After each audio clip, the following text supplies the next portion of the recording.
ఒక బాధ్యత, ఒక వాచ్మెన్ లాగా, ఒక గొర్రెల కాపరిలాగా ఒక కాపరికి అప్పగించాడు. మీరు కూడా ఏం చేయాలి? మీరు ప్రభువుని ప్రేమించేవారైతే ఆ కాపరికి అప్పగించుకోవాలి. ఆ కాపరి మేపిన భోజనం చెయ్యాలి. ఆ కాపరు నడిపించిన మార్గంలో నడవాలి. ఎందుకంటే ప్రభువు ఇక్కడ చెప్పాడు, మీ ఆత్మల విషయం లెక్కప్ప చెప్పవలసిన వారై ఉన్నారన్నాడు.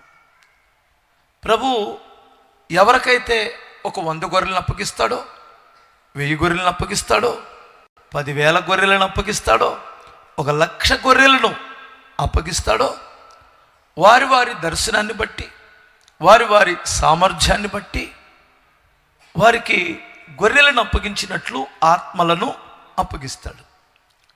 మిమ్మల్ని నేను కనలేదు, మిమ్మలను నేను నడిపించలేదు.